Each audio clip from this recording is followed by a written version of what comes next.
Kohlberg की जब हम बात कर रहे हैं तो कोहलबर्ग ने किसकी थियरी दी? नैतिक विकास की। नैतिक विकास किसके अंतर्गत आता है? सोशल डेवलपमेंट के। सामाजिक विकास के अंदर आता है मॉरल डेवलपमेंट, या सामाजिक विकास से ही जुड़ा हुआ है। क्योंकि एनिमल्स को तो जरूरत नहीं है क्या सही और क्या गलत, ना उनके लिए झूठ सही ना उनके लिए कुछ और सही, वो तो सही करते हैं जो उनके नेचर के हिसाब से होता है, जो उनके सर्वाइवल के लिए जरूरी होता है। ह्यूमंस में मॉरल डेवलपमेंट की जरूरत पड़ी। ये लास्ट थियरी है, आधा घंटा मुश्किल से समझने में लगेगा मेरे ख्याल में, भरोसा मेरा कुछ नहीं है मैं कितना डिटेल में किस चीज को ले जाऊं, है ना। वैसे मैं कंट्रोल कर रही हूँ कि सीटेट के लेवल से बहुत ज्यादा, बट ये थियरीज ऐसी हैं कि आप एक ही बार पढ़ लीजिए अच्छे से, क्योंकि अब सीटेट में भी लेवल ठीक ठाक हो गया है इनको लेकर के। आए तो सीधा क्वेश्चन आ जाए, नहीं तो घुमा के खूब भरपूर क्वेश्चन पूछे गए हैं। आपको मैं एक दिन एक अलग सेशन में क्वेश्चंस भी करा दूंगी इसके। अब देखो रुद्र यादव कह रहे हैं, हे पार्थ, संसार में कितने विचित्र विचित्र प्रकार के प्राणी विचरण करते हैं। बिल्कुल सच है ये, है ना। देखिए इंडिविजुअल डिफरेंसेस कहते हैं पार्थ इनको। देखिए मॉरल डेवलपमेंट यानी क्या? नैतिक विकास कि एक समाज है। हमने विकास के 4 प्रकार पढ़े थे, आपको फिर से याद दिलाना चाहूंगी मैं। विकास के 4 प्रकार पढ़े थे, PCSE, और चारों ही एक दूसरे से जुड़े हुए इंटर रिलेटेड है। ये बेसिक्स नहीं भूलने हैं, नहीं तो गड़बड़ हो जाएगी, क्योंकि वो जो स्टेटमेंट और रीजनिंग वाले क्वेश्चन आएंगे उनमें आप गड़बड़ कर देंगे अगर ये बेसिक्स खराब हुए तो अंतः संबंधित है एक दूसरे से। आप गाड़ी चला रहे हैं, इसमें आपका फिजिकल डेवलपमेंट भी यूज हो रहा है, आपका शरीर भी यूज हो रहा है, और संज्ञान दिमाग भी यूज हो रहा है, ध्यान भी रख रहे हैं आप, अटेंशन भी आपकी यूज हो रही है, जरूरत पड़ी तो प्रॉब्लम सॉल्विंग भी यूज हो सकती है, एक डिसीजन मेकिंग भी यूज हो सकती है, कहां कट लेना है अचानक से अगर लेना पड़ा तो, रिफ्लेक्सेस भी यूज होंगे। यानी फिजिकल डेवलपमेंट, कॉग्निटिव। सोशल क्या है? लोग रोड पे चल रहे हैं, आपको पता है कि भाई इंडिया में अगर आप चला रहे हैं गाड़ी तो किस तरह से बिहेव करना है, और अगर बाहर चला रहे हैं तो वहां अलग इमोशंस आपके अलग तरह से काम करेंगे, है ना। यहाँ तो लोग आधे टाइम तो गाड़ी रोड पे चल रही है और गालियां भी साथ में चल रही हैं, तो मतलब हर जगह के अपने सोशियो इमोशनल पर्सपेक्टिव होगा। यानी चारों प्रकार के जो विकास हैं वो जुड़े हुए हैं। और यहां पे कॉग्निशन और इमोशन को भी अगर आप जोड़ दें तो भाई, अगर आपका जिस दिन मूड ठीक नहीं है तो उस दिन आपका संज्ञान, जो गाड़ी आप रोज चलाते थे उसको भी आप कहीं ना कहीं थोड़ी बहुत प्रॉब्लम में आ सकते हैं। क्यों? क्योंकि आपका संज्ञान, आपका दिमाग, आपका कॉग्निशन आपके इमोशंस को प्रभावित कर रहा है। ठीक। एक आपका प्रिंसिपल ऑफ इंटर रिलेशन होता है, विकास का सिद्धांत यहीं पे समझ लीजिएगा। इंटर रिलेशन यानी आपस में जुड़े हुए हैं, physical, cognitive, social, emotional. Sir पे चोट लगेगी, दिमाग भी प्रभावित होगा, वॉट एवर इट इज। एक होता है इंटीग्रेशन, प्रिंसिपल ऑफ इंटीग्रेशन। इस बार पेपर में नहीं पूछा गया है बट पूछ सकता है, क्योंकि ये बहुत ही कॉमन है, एकीकरण का सिद्धांत। अब इंटर रिलेशन और एकीकरण में क्या अंतर है? इंटर रिलेशन है कि भाई हाँ, फिजिकल, कॉग्निटिव, सोशल, इमोशनल सब आपस में जुड़े हुए हैं, शारीरिक, संज्ञानात्मक, सामाजिक, संवेगात्मक सब जुड़े हुए हैं। इंटीग्रेशन क्या है? ये सब जुड़ करके एक सिंगल एंटिटी के रूप में काम कर रहे हैं। जब आप साइकिल चला रहे हैं तो आपके दिमाग भी यूज हो रहा है, आपके हाथ भी यूज हो रहे हैं। जब आप बैडमिंटन खेल रहे हैं तो फिजिकल एक्टिविटी भी। तो ये चारों मिलकर के एक सिंगल एंटिटी के रूप में जब काम करें तो इंटीग्रेशन का सिद्धांत। जैसे आप गाड़ी चला रहे हैं तो प्रिंसिपल ऑफ इंटीग्रेशन है। इंटर रिलेटेड क्या है? हाँ भाई, सारे आपस में इंटर रिलेटेड होते हैं, लेकिन जब आप एक एक्टिविटी कर रहे हैं जिसमें सारे विकास के प्रकार एक साथ काम कर रहे हैं तो वो इंटीग्रेशन है। तो ये मेन डिफरेंस है। आते हैं अपने सोशल और इमोशनल जुड़े हुए हैं, ये हमें पता है, वैसे तो सारे ही जुड़े हुए हैं बट ये 3 भी कई बार कह दिए जाते हैं, PCS मान लिया जाता है इनको। सोशल डेवलपमेंट की जब हम बात कर रहे हैं तो सोशल डेवलपमेंट से साफ साफ जुड़ा हुआ है मॉरल डेवलपमेंट, या इसी का हिस्सा है अगर मैं कहूं, क्योंकि मॉरल डेवलपमेंट अलग से तो कोई टाइप नहीं था वहां पे 4 में। तो क्योंकि हम सोसाइटी में रहते हैं, सोसाइटी के कुछ नियम, कायदे, कानून, तौर तरीके हैं, क्या सही होगा क्या गलत होगा, किन चीजों को एक्सेप्टेबल मानेंगे किन चीजों को एक्सेप्टेबल नहीं मानेंगे, क्या कल्चर, क्या चीजें चलेंगी सोसाइटी में क्या नहीं। तो इसलिए हमें कुछ मॉरल डेवलपमेंट या मॉरल एथिक्स या प्रिंसिपल्स की जरूरत पड़ती है, सिद्धांतों की जरूरत पड़ती है कि क्या सही है और क्या गलत है। ये हमें मॉरल डेवलपमेंट बताता है। मॉरलिटी क्या है, नैतिकता क्या है, सही और गलत के बारे में समझना या सिद्धांतों को समझना, सही गलत के सिद्धांतों को समझना।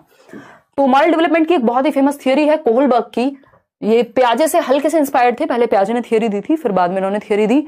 और अगर इनकी हम माने तो इनकी जो थियरी है ये कहते हैं कि जो कॉग्निटिव मैच्योरिटी है, ये ध्यान से समझिएगा, इस पे क्वेश्चन प्रीवियसली पूछे जा चुके हैं, इसको हम इग्नोर कर देते हैं। जो कॉग्निटिव मैच्योरिटी है, कॉग्निटिव मैच्योरिटी, छोटे छोटे पॉइंट्स हैं, इनको समझते जाएंगे। कॉग्निटिव मैच्योरिटी बोले तो संज्ञानात्मक परिपक्वता, यानी जो हमारा संज्ञान है, जो अभी हम प्याजे की थियरी में पढ़ रहे थे कि जो हमारे स्टेज या एज के अकॉर्डिंग जो डेवलपमेंट हो रहा है उससे जो परिपक्वता आ रही है, या बायोलॉजिकली भी जो एज के साथ हमारे अंदर परिपक्वता आ रही है, उसका प्रभाव आपके मॉरल डिसीजन पे या मॉरल रीजनिंग पर पड़ता है ना। इसमें बहुत कंफ्यूजन होती है, मॉरल रीजनिंग या मॉरल डिसीजन मेकिंग पर पड़ता है? नैतिक तर्क पर पड़ेगा या मॉरल डिसीजन पे पड़ेगा? जो भी आपने निर्णय लिया है वो डिपेंड करेगा कि आप संज्ञानात्मक रूप से कितने मैच्योर हैं। अगर आप 15 साल के व्यक्ति हैं तो हो सकता है आपको एक व्यक्ति जो मैनिपुलेट कर दे, आपको लगे जो आपके लिए सही है वो 25 साल की उम्र में सही ना हो, क्योंकि कॉग्निटिव मैच्योरिटी आ गई। तो जो कॉग्निटिव मैच्योरिटी, आप किस एज में हैं, इससे भी फर्क पड़ेगा आपके लिए सही और गलत क्या है ना। देखा जाता है ना, एज के साथ लोग बदल जाते हैं। अपनी जवानी में उन्होंने कुछ भी किया हो, बुढ़ापे तक आते आते सब संत हो जाते हैं, ये एक कहावत है जो चलती है। ठीक, तो वो कॉग्निटिव मैच्योरिटी है, एज के साथ आ रही है, बहुत बार ऐसा होता है। और क्योंकि ये थियरी पियाजे की थियरी पर बेस्ड है, तो ये क्या हुआ, इसमें कुछ नेगेटिव नहीं है, ये नेचुरल प्रोसेस है अगर देखा जाए तो। ये कॉग्निटिव मैच्योरिटी यानी संज्ञानात्मक परिपक्वता मॉरल डिसीजंस को, कि आप कितने साल के हैं, किस स्टेज में है डेवलपमेंट की, उससे भी निर्धारित होगा कि आपके डिसीजंस आपके लिए सही और गलत क्या होगा। दूसरा, आपका तर्क उसी तरह का होगा। जो रीजनिंग या थिंकिंग प्रोसेस लगती है डिसीजन लेने में सही और गलत के, उसको रीजनिंग कहते हैं। तो आपका जो तर्क है वो किस पे बेस्ड होगा? कॉग्निटिव मैच्योरिटी पे। तो ये ध्यान रखिएगा, इसमें घुमा देता है क्वेश्चन। चलिए समझते हैं हम फटाफट से, छोटी छोटी चीजें जो जो एक्स्ट्रा में याद आती जाएंगी मैं बताते हुए चलूंगी। अच्छा, इनकी थियरी है मॉरल डेवलपमेंट की। मॉरल डेवलपमेंट का सिंपल मतलब होता है सही और गलत के कुछ सिद्धांत। सही गलत को पहचानना क्या है? नैतिकता है, कि राइट टर्न लें के रॉन्ग टर्न लें, लेफ्ट लें के राइट लें, ये क्या है? नैतिकता है। इन्होंने अपने प्रयोग में केवल पुरुषों को लिया, यानी ये जेंडर बायस थियरी है, ऐसा कोहलबर्ग की ही स्टूडेंट कैरल गिलिगन ने कहा, अभी भी जीवित हैं, और कोहलबर्ग ने सुसाइड कर लिया था if I am not wrong, but वो मैटर नहीं करेगा। यहां याद रखना आपको कि कैरल गिलिगन एक महिला है और इनकी स्टूडेंट है। उन्होंने कहा कि ये थियरी जो है वो फेमिनिस्टिक पर्सपेक्टिव्स को, यानी नारीवादी नैतिकता का ध्यान नहीं रखती, कि जो फीमेल्स की मॉरलिटी है वो केयर बेस्ड होती है, या वो इमोशनली भी थोड़ा सा चीजों में इन्वॉल्व होती हैं, या केयरिंग एस्पेक्ट ज्यादा होता है, मेल्स की मॉरलिटी जस्टिस बेस्ड है। ऐसा एक तर्क आप भरपूर कई क्वेश्चंस देखेंगे पेपर में, मिल जाएगा आपको। तो फेमिनिस्टिक पर्सपेक्टिव को इग्नोर किया गया इस थियरी में, ये इसकी एक आलोचना है, कैरल गिलिगन के द्वारा की गई है। नैतिक तर्क यानी, और एक और चीज है कि ये क्या है, अभी इसमें लास्ट में 3 चीजें हैं इसकी आलोचना में जो आती हैं वो हम समझेंगे, लेकिन ये समझना जरूरी क्योंकि इस बार भरपूर क्वेश्चंस इनकी आलोचना पे आए हैं, इसलिए सबसे पहले यही लिखा हुआ है। अब नैतिक तर्क क्या होता है, यानी मॉरल रीजनिंग क्या होती है? मॉरल डिसीजन लेने के लिए, यानी आप फंसे हुए हैं कि पिताजी का साथ दें या अपनी माताजी का साथ दें, इसमें जो भी डिसाइड करना है आपको, उसमें जो थिंकिंग प्रोसेस लगेगी, जो भी तर्क लगेगा, उसको मॉरल रीजनिंग कहते हैं। ठीक, तो दुविधा एक चीज है। मॉरल डिलेमा, कॉल कौन करता है इतनी रात को?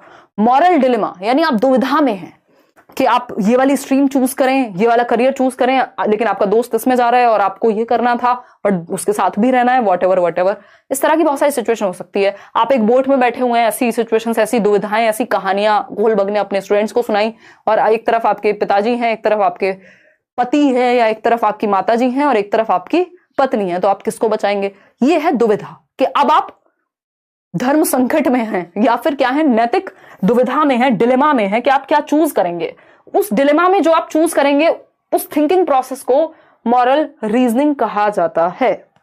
एक बार फिर से समझ लीजिए, 2-3 चीजें हैं यहाँ पे जो हमने समझी हैं। सबसे पहले है मॉरलिटी, यानी नैतिकता क्या है। तो सही और गलत के लिए जिन सिद्धांतों को हम यूज कर रहे हैं वो है मॉरलिटी, या कोई भी एक डिसीजन लेने के लिए सही और गलत के लिए कुछ सिद्धांत बने हुए हैं जिसको हम मॉरलिटी कह रहे हैं, और ये एज के साथ हमारा डेवलपमेंट होगा, कॉग्निटिव मैच्योरिटी मैटर करेगी, उस हिसाब से हमारी मॉरल डिसीजन होंगे। मॉरल डिसीजन लेने के लिए एक तर्क का हम प्रयोग करते हैं, उसको रीजनिंग कहते हैं, और ये रीजनिंग एज के साथ चेंज होती है। ठीक, तो मॉरल रीजनिंग के थ्रू, तर्क के थ्रू हम क्या करते हैं, डिसीजन मेकिंग हमारी होती है। वही एक व्यक्ति है, अगर चोरी भी करेगा तो कुछ तो तर्क उसने खुद को दिया होगा कि अरे यार क्या हुआ। मान लीजिए एक मेड है और वो खुद को तर्क देती है कि मैं, इनके पास तो इतना पैसा है, मेरे जो एम्प्लॉयर हैं इनके पास तो इतना पैसा है, मैं थोड़ा कुछ लेके भी चली जाऊंगी बिना बताए, तो क्या फर्क पड़ रहा है इनको। ये क्या हुआ, ये रीजनिंग है। ये चोरी करने की भी रीजनिंग देते हैं लोग खुद को, ये मॉरल रीजनिंग है। एक डिसीजन को या एक एक्टिविटी को करने के लिए आप कुछ ना कुछ तर्क, कुछ ना कुछ कहानी तो खुद को सुनाता ही है ना व्यक्ति। तो ये मॉरल रीजनिंग है जो हम डिसीजन मेकिंग में यूज करते हैं। ठीक, और कई बार आप डिलेमा में फंसे होते हैं तब तो आप यूज करेंगे ही। डिलेमा क्या है, दुविधा। इनकी जो थियरी है ये दुविधा बेस्ड ही है। इन्होंने इतनी सारी डिलेमास बच्चों को सुनाई, और टीन एज तक के बच्चे थे इनके पास, मतलब सैंपल में, इस थियरी को, रिसर्च को प्रूव करते समय। तो दुविधा है, इन्होंने कई सारी दुविधाएं बच्चों को सुनाई अलग अलग, और उनसे उस दुविधा में फंसा करके कि अच्छा इधर जाना सही होगा या इधर जाना सही होगा, और इधर जाना सही होगा तो क्यों होगा, और उसके बेसिस पे ही पूरी थियोरी बनाई गई। तो मल्टीपल डिलेमास इन्होंने दी, जिसमें से एक फेमस डिलेमा है हाइंस डिलेमा, यानी हिंज की दुविधा कह देते हैं हिंदी में, हाइंस डिलेमा। हाइंस डिलेमा में क्या है, उसकी वाइफ को यमराज लेने के लिए तैयार खड़े हुए हैं हाइंस की, और वो जो है बहुत ही खराब स्थिति में है कि अगर दवा नहीं मिली, कोई डेडली डिजीज हो जाती है हाइंस की वाइफ को, जिससे उसकी जानलेवा बीमारी जिसको हम कहते हैं वो हो जाती है। अभी मैं हाइंस को दिखा देती हूँ, यहीं कहीं होंगे, यस। तो ऐसी बहुत सारी डिलेमास प्रस्तुत करते थे कोहलबर्ग, और कोहलबर्ग ने कहा है कि मॉरल डेवलपमेंट किससे होगा, तो ये थियरी कहती है कि मॉरल डिस्कशंस कराइए क्लासरूम में, चर्चा कराइए, उससे सही और गलत का जो सही समझ है सही और गलत की वो विकसित होगी। यानी चर्चा से भी बेहतर होगा आपका नैतिक विकास। ठीक है, इतनी बात क्लियर है। तो ये हाइंस डिलेमा क्या है, ये है हाइंस और ये है उनकी धर्मपत्नी यानी वाइफ। ठीक, अब हाइंस को क्या चाहिए, हाइंस को वाइफ को बचाना है, और पीछे यमराज खड़े ही हुए हैं, है ना, और ये कहने के लेके तो जाएंगे, लेकिन हाइंस कह रहा है भाई दवा मिल जाए तो बचा ले, हम बाद में आ जाना कुछ साल।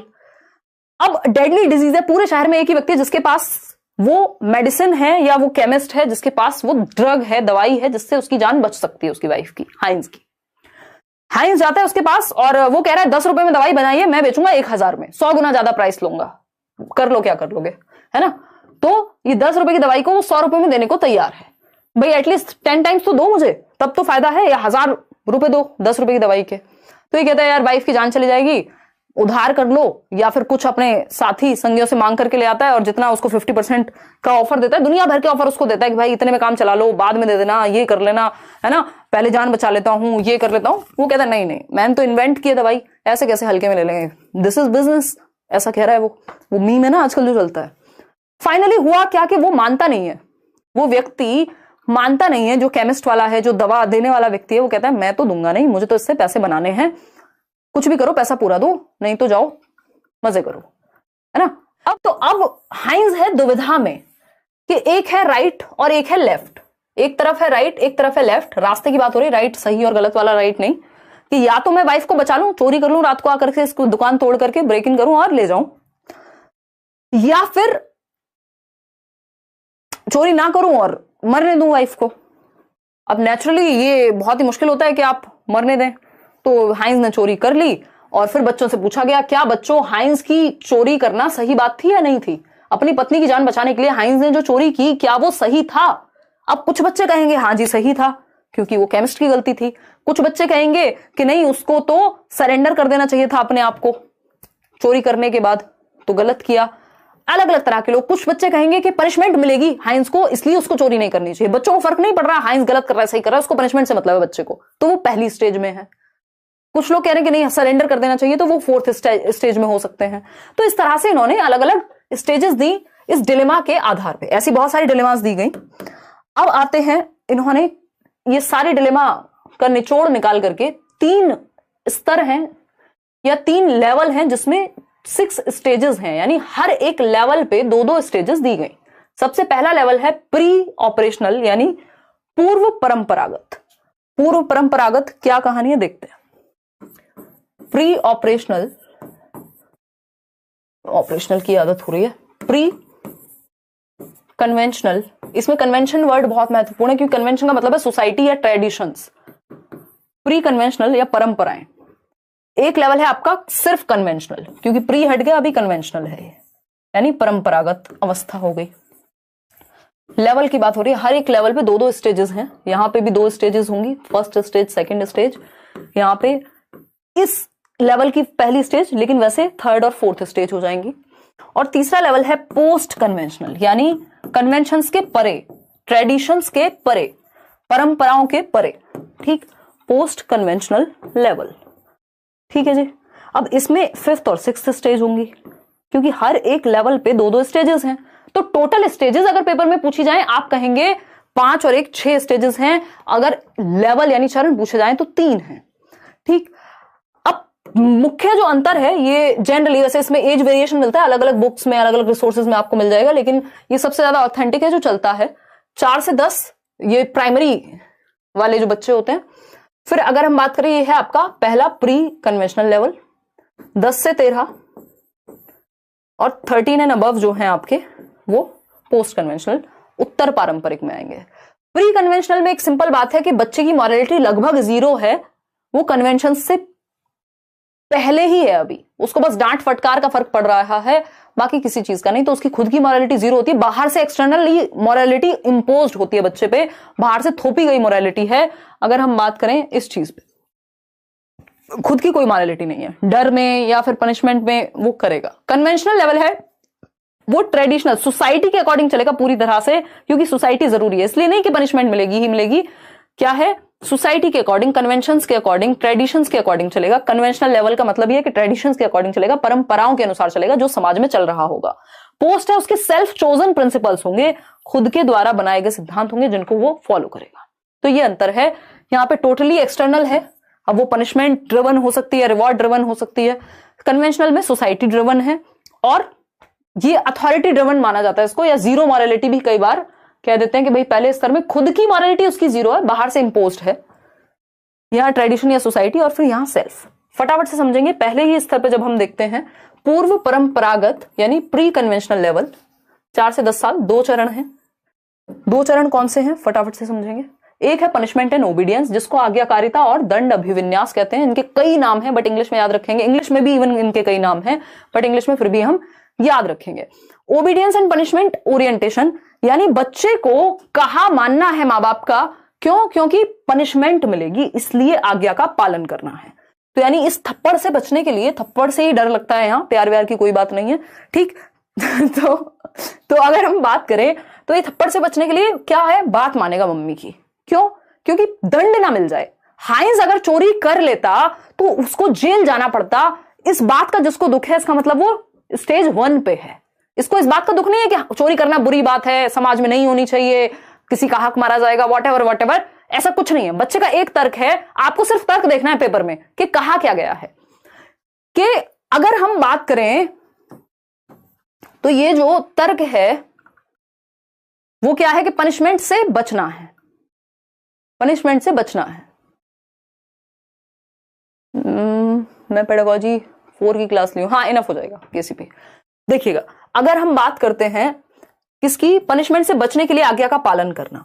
आपने देखा होगा मम्मियां बात करना छोड़ देती हैं, अरे तुम मेरे बच्चे नहीं हो, आज से जाओ यहां से, है ना, अब तुमसे बात नहीं की जाएगी, तुमने मेरी बात नहीं मानी थी, अब पनिशमेंट मिल गई, मम्मी 2 दिन तक बात नहीं कर रही, अगली बार बच्चा सेम चीज रिपीट ही नहीं करेगा। क्यों? क्योंकि पनिशमेंट मिली है इसलिए आज्ञा का पालन करना है। तो दंड से बचने के लिए आज्ञा का पालन करना फर्स्ट स्टेज है, ठीक। तो उसके लिए सही और गलत वो है जिसमें दंड ना मिले वो सही, और जिसमें दंड मिले वो गलत है, बाकी उसको कोई फर्क नहीं पड़ता, ठीक। अगर किसी बच्चे को, थोड़ी ज्यादा डिटेल में नहीं जाते हैं, स्टेज 2 है इसका mutual exchange, tit for TET वाली स्टेज, जिसको इंडिविजुअलिज्म एंड एक्सचेंज या पर्सनल रिवॉर्ड ओरिएंटेशन कहा जाता है। इससे बहुत क्वेश्चन आते हैं, सबसे ज्यादा क्वेश्चन इसी से आते हैं। टिट फॉर टैट यानी जैसे को तैसा, जैसे को तैसा, tit for tat give and take की स्टेज है ये। यानी अगर मैंने तुमको पेन दिया है आज, तो कल तुमको भी अपनी इरेजर अगर जरूरत पड़ी मुझे तो बदले में देनी पड़ेगी।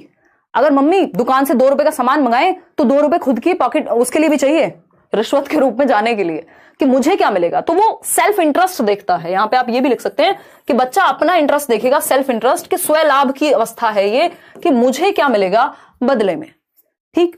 My attitude will always be based how you treat me. ये कई लोगों का पुराने जमाने में क्या होता था, फेसबुक पे वो लगा के रखते थे लोग कवर पेज, हाँ देखो मैडम जी अभी भी कह रही हैं, इनकी भी मॉरलिटी ज्यादा आगे गई नहीं है। देखिएगा, अगर हम बात करें तो इंडिविजुअलिज्म एंड एक्सचेंज, अब कई बार जीवन में ऐसा होता है कि हमें कुछ लोगों के लिए ये पॉलिसी का पालन करना पड़ता है, कुछ लोगों के लिए कोई पॉलिसी ही नहीं होती, डिपेंड करता है। तो individualism and exchange, personal reward orientation, tit for TET, you scratch my back and I will scratch yours and what's in it for me. अगर कोई भी एक काम है तो उसमें मेरे लिए क्या है, मुझे क्या मिलेगा, मुझे क्या फायदा किसी चीज को करने में। अभी फायदा करते हुए हम लोग किसी का 2 रुपए का फायदा नहीं करना चाहते आज की दुनिया में, ये गलत हो गया फिर। तो व्यक्तिवाद, या ये क्या हो गया, नैमित्तिक अभिविन्यास है टिट फॉर टैट। इसमें एक क्वेश्चन आता है कि एक बच्चा है जो आपस में लड़ रहे हैं और उससे टीचर ने पूछा क्या हुआ, कि मैडम इसने मेरी नोटबुक फाड़ दी थी कल, तो मैंने आज इसका पेन तोड़ दिया, पेंसिल तोड़ दी। या फिर एक बच्चा है जो कह रहा है आज अपना लंच शेयर करो क्योंकि मैंने भी तुमसे कल अपना टिफिन शेयर किया था। तो ये क्या हुआ, ये टिट फॉर टैट है कि अच्छा मेरे बर्थडे पे तो मैंने तुमको गिफ्ट दिया, तुमने दिया नहीं। ये बच्चों में बहुत चलता है, कॉमन है। तो ये सेकंड स्टेज हो गई आपकी। अब आता है, पहला लेवल कंप्लीट हो गया क्योंकि 2 ही स्टेज है हर एक लेवल पे। अब दूसरा लेवल आता है कन्वेंशनल लेवल। कन्वेंशनल लेवल 10 से 13 वर्ष की आयु है। 10 से 13 वर्ष की आयु है। 2 चरण इसमें भी होंगे, समझते हैं क्या कहानी है। ये आयु थोड़ी बात इधर उधर मिल जाएगी आपको, आयु बहुत महत्वपूर्ण नहीं है इस थियोरी में। जितना महत्वपूर्ण ये समझना है कि कहानी चल क्या रही है और लगभग किस स्टेज में होगा बच्चा। तो इसमें थर्ड स्टेज है या सेकंड लेवल की पहली स्टेज है जिसको थर्ड ही कहते हैं। यहां से भी खूब क्वेश्चन आते हैं।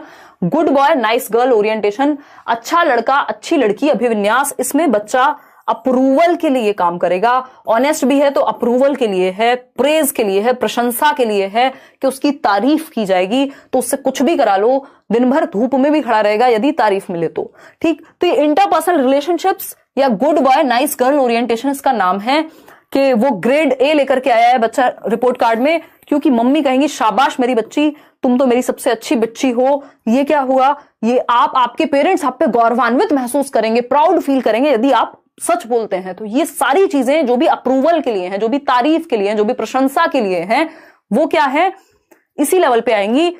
क्यों? क्योंकि इन नियमों से क्या होगा, आप एक वे में ढल जाते हैं समाज में, हार्मफुल नहीं होंगे किसी के लिए एटलीस्ट। अब इसके अपने फायदे नुकसान हैं। आगे बढ़ते हैं। अब आता है फोर्थ लेवल। अब थोड़ा थोड़ा आगे जाने की बात हो रही है, लॉ एंड ऑर्डर स्टेज, यानी मेंटेनिंग द सोशल ऑर्डर कह देते हैं इसको, या फिर लॉ एंड ऑर्डर की स्टेज कह देते हैं। कानून और व्यवस्था अभिविन्यास या अनुपालन। इसमें है क्या, रूल्स आर रूल्स, है ना, rules are rules. Rules are rules कैसे, आप स्कूल में जाते होंगे, अगर यूनिफॉर्म पहन के नहीं गए और आपका फ्रेंड है जो डिसिप्लिन इंचार्ज है, वो कहेगा बेटा तुम शूज नहीं पहन के आए हो, तुम टाई नहीं लगा के आए हो, चाहे तुम मेरे कितने भी अच्छे दोस्त हो लेकिन तुमको पनिशमेंट मिलेगी। चाहे मेरे हाथ में है पनिशमेंट बचाना, बट पनिशमेंट तो मिलेगी। मतलब अगर आपने रेड लाइट ब्रेक की है तो हर हाल में या तो फाइन हो या आपको उसकी सजा मिलनी चाहिए, क्योंकि अगर एक व्यक्ति रेड लाइट ब्रेक करेगा तो समाज में इसी तरह से नियमों की धज्जियां उड़ाई जाती हैं। तो ये क्या हुआ, रूल्स आर रूल्स। ठीक, अच्छा इसमें मुझे एक और चीज याद आई है, अगर जैसे होते ना कुछ लोग चालान लगा है इसलिए वो रूल्स का पालन कर रहे हैं, हेलमेट इसलिए लगाया, ज्यादातर जनता का यही हाल है क्योंकि चालान ना कट जाए, वो पनिशमेंट एंड ओबीडियंस वाली ही स्थिति है उनकी। फिर अभी वो यहां नहीं होंगे। रूल्स इसलिए फॉलो करना है क्योंकि समाज में एक नियम बना रहे और रूल्स को बदला नहीं जा सकता, रूल्स आर फिक्स्ड। वो यही स्टेज है, फोर्थ स्टेज। ठीक, तो भाई सिंपल बात हो गई कि रूल्स को नहीं बदला जा सकता चाहे आप कोई भी हो। ये हुई बात, एक व्यक्ति रूल्स को तोड़ेगा तो सब तोड़ेंगे, ये फोर्थ स्टेज है, यहां से भी क्वेश्चन आता है। अब आता है थर्ड लेवल जो कि हाईएस्ट लेवल है, इसके बाद आपकी छुट्टी। देखिएगा, उत्तर पारंपरिक यानी पोस्ट कन्वेंशनल लेवल, उच्चतर आयु सीमा के बच्चे यानी 13 एंड अबव, 13 के ऊपर, फिर आप निकल ही जाते हैं स्कूल से उसके बाद। इसमें भी 2 चरण हैं, इसको थोड़ा सा हायर लेवल कहा जाएगा उत्तर पारंपरिक में, क्योंकि सेल्फ चोजन प्रिंसिपल्स हैं, खुद के द्वारा निर्धारित मॉरलिटी यहां है, यानी इंडिविजुअलिस्टिक के आपके भी कुछ मॉरल प्रिंसिपल्स हो सकते हैं स्वयं के, बजाय कि डर से ना बने हुए हों। तो सेल्फ चोजन मॉरलिटी यहां होती है। सेकंड लेवल में सोसाइटी डिसाइड कर रही थी, फर्स्ट में तो बेचारे को 0 मॉरलिटी थी, जिससे दंड मिल रहा है वो गलत, जिससे दंड ना मिले वो बढ़िया, यही सब कहानी थी। ठीक है जी। अगर हम बात करें सामाजिक अनुबंध यानी सोशल कॉन्ट्रैक्ट ओरिएंटेशन, ये 5th स्टेज है और लेवल 3 की ये पहली ही स्टेज है। Social contract orientation and individual rights, fights नहीं होगा, हमारे टाइपिस्ट जिसको फाइट्स बना दिया है क्योंकि उनको सीडीपी के सी से कोई मतलब नहीं है, उनको जो दे दिया जाए वो टाइप कर देते हैं, कई बार खुद से भी टाइप कर देते हैं, दैट्स ओके। इंडिविजुअल राइट्स, ठीक। तो सामाजिक अनुबंध, अगर आपको ऐसी गलती दिखे तो समझ जाइएगा कि कुछ तो कमाल किया है निखिल जी ने। देखिएगा, अगर हम बात करें स्टेज 5 की, तो social contract and individual rights. अब ये क्या है कि भाई समाज का एक नियम है, कॉन्ट्रैक्ट है, समझ में आता है, बट इंडिविजुअल के भी राइट्स हैं। तो यानी जरूरत पड़े तो नियमों में बदलाव किया जा सकता है, संशोधन किया जा सकता है। इसीलिए देखते हैं हम कितने सारे कानून परिवर्तित होते रहते हैं टाइम टू टाइम। या फिर अगर हम बात करें तो आपके, मान लीजिए जैसे अभी रेड लाइट की बात हो रही थी, तो रेड लाइट तोड़ना क्या है, खराब बात है, वहां पे आपको सजा मिलती ही मिलती। लेकिन यहां क्या है, इंडिविजुअल के कुछ राइट्स भी हैं। समाज का एक ऑर्डर है लेकिन राइट्स भी हैं। अगर आपको किसी की वो झूठ जो किसी की जान बचाने के लिए बोला गया हो झूठ नहीं होता। ये इस तरह की बात है कि इंडिविजुअल के भी कुछ राइट हैं, एक्सेप्शन भी हो सकते हैं, या समाज की भलाई के लिए नियम बनाए गए हैं, अगर वो भला ना कर रहे हो तो उनमें बदलाव संभव है। तो ये क्या हुआ, इंडिविजुअल के राइट्स है भाई। अगर 4 लोग ले रहे हैं रिश्वत, इसका मतलब ये नहीं कि आप देंगे। जरूरत पड़ी किसी की जान बचाने के लिए तो आप अगर एम्बुलेंस में है तो रेड लाइट भी तोड़ के जा सकते हैं, या वैसे भी अगर आपको लगता है कि जान बचानी पड़ी तो एक्सेप्शंस कैन बी देयर। ऐसी बात इस स्टेज पे होगी। इसमें फिर आप देखते हैं लोग प्रोटेस्ट भी करते हैं, चीजें होती हैं कि कोई अगर लॉ पास कराना है, कोई घटना घट गई है, उस पर कोई नियम में बदलाव लाना है, संशोधन करना है, तो ये सारी चीजें यहाँ पे होती है क्योंकि इंडिविजुअल्स के भी अपने राइट हैं, समाज का तो एक ऑर्डर है ही। अब आती है हाईएस्ट लेवल ऑफ मॉरलिटी जो लेस देन बहुत ही 1-2% लोगों में पाई जाती है कि यूनिवर्सल एथिकल प्रिंसिपल। अलका, ये क्या है? सार्वभौमिक नैतिक सिद्धांत। यूनिवर्सल एथिकल प्रिंसिपल यानी व्यक्ति अपनी जान पर भी खेल जाएगा एक बड़ी मास पॉपुलेशन के लिए, उनके भले के लिए, या फिर जिन चीजों में, जिन सिद्धांतों में वो विश्वास रखता है उसके लिए। महात्मा गांधी, नेल्सन मंडेला, भगत सिंह, राजगुरु, सुखदेव, ये इस तरह के लोग हैं जिन्होंने मासेस के लिए अगर जरूरत पड़ी तो खुद को भी सेक्रीफाइस कर देंगे। तो सिर्फ अपनी लड़ाई नहीं है, मासेस की लड़ाई है यहां पे, या फिर आप जिन चीजों में सच में बिलीव करते हैं उनके अगेंस्ट जाने की लड़ाई है। ठीक है, कोई दिक्कत परेशानी? अब हम क्वेश्चंस तो नहीं करेंगे बट इनकी आलोचना एक बार देख लेते हैं, 2 मिनट लगेंगी। आलोचना वैसे मैंने शुरुआत में आपको थोड़ी थोड़ी बता दी क्योंकि इस बार आलोचना बहुत आई है पेपर में और आलोचना हम करते हैं, लेकिन ये इस तरह से आप देख लीजिएगा इसको, ये याद रहेगी। 3 मुख्य आलोचनाएं हैं जिसमें से 2 कैरल गिलिगन कहती हैं। एक तो है ये बायस्ड सैंपल्स है, यानी जेंडर बायस थियरी है। इसमें जितने भी सैंपल्स चर्चा के लिए, डिस्कशंस के लिए लिए गए वो सारे मेल सैंपल्स थे, यानी लड़कियों को इसका हिस्सा नहीं बनाया गया चर्चा का। तो लिंग रूढ़िबद्धता पाई गई इस थियरी में। फेमिनिस्टिक पर्सपेक्टिव को, केयर पर्सपेक्टिव को, नारीवादी परिप्रेक्ष्य को शामिल नहीं किया गया। कौन कह रहा है ऐसा? कैरल गिलिगन कह रही हैं, कैरल गिलिगन कह रही हैं। ठीक है जी बात। हाइपोथेटिकल सिचुएशंस हैं, यानी इमेजिनरी सिचुएशंस हैं। अगर देखा जाए कि मतलब कुछ हद तक आपने रीजन लगा लिया, अब आप मेरे से पूछें कि अच्छा जी आप तो मैडम कभी झूठ नहीं बोलती, कि जी हाँ नहीं बोलती। अच्छा जान पे बात आई तो बोलेंगी? मैंने कहा नहीं। एक दिन जान पे बात आई, मैंने फटाफट से बोल दिया। तो ये क्या है? ये हाइपोथेटिकल सिचुएशन है कि इमेजिनरी सिचुएशंस हैं। जब ग्रुप में बिठा करके क्वेश्चंस पूछे गए या बातें हुई या चर्चाएं हुई तो किसी ने कुछ भी कह सकता है, कोई भी, लेकिन रियलिटी में जब सिचुएशन आएगी तो क्या वो व्यक्ति वैसा करेगा या नहीं, तो ये तो तभी पता लगेगा। तो इस बात पे भी इसकी आलोचना हुई इस थियरी की कि भैया इमेजिनरी सिचुएशन है, एक रूम में बैठ के क्या जाता है, कितनी सिद्धांत की बातें कर लो, रियलिटी में जब अप्लाई करने की बात आएगी तब देखा जाएगा। ठीक, फिर है not applicable in all cultures. Gilligan कह रहे हैं कि भाई सभी संस्कृतियों पर लागू नहीं होती। दुनिया भर में भारत में जो चीज सही है वो कहीं गलत हो सकती है, जो कहीं गलत है वो यहां सही हो सकती है। तो संस्कृति का भी डिफरेंस आएगा सही और गलत के आधार पे, है ना।